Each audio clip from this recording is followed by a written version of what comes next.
So I'm just going to talk to you a little bit about a community project that I've been working on. I was to make a issues tree.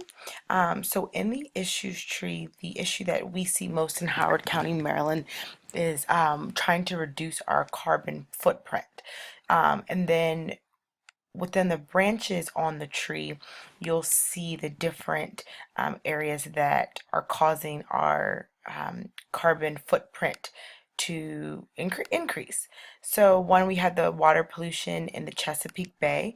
As you all may know, Maryland is known for our Chesapeake Bay, which is also known for our crabs, of course. And we really want to keep that landmark going and thriving in our area. We've also seen a huge increase in building in Howard County. It's one of the nation's best counties to live in. However, with that, of course, comes a lot of new buildings, a lot of homes, a lot of shopping malls and things like that, which of course means that trees are being cut down all over the Columbia area. There is also a lack of knowledge about water conservation in the area. So part of it isn't necessarily that people don't want to help to reserve our water, but it's said that they don't know how and they don't know much about it. So that's really important in reducing our carbon footprint. There's also a lot of littering that takes place, as I'm sure with any other city or county or really any area that one may live. There is littering, whether it's people throwing things out the car or whether it's just people being a little bit careless of how they dispose of their materials. And there's also a lot of art programs, and of course, being a art education major, I want to impact how art programs go about handling their waste as well. So on the leaves, you'll see the different ways to fix those problems. So first, I thought about collaborating with students, Branching Out, which is a program in Howard County where students get together, they collaborate to build trees.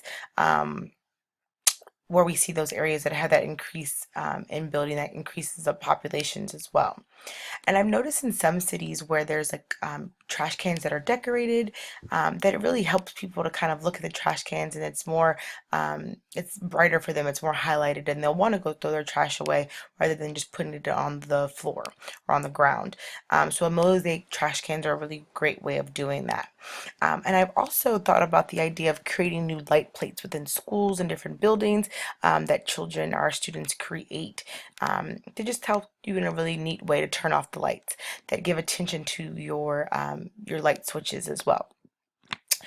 We do also have public transit in Howard County in a really neat way.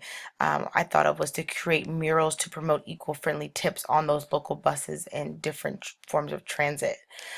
We also have a really neat nature center called the Robinson Nature Center, which is a really great way to get that information to out to people, whether it's field trips, whether it's just community events that are held there. It's a really, really great way to increase that knowledge about what's going on in our community.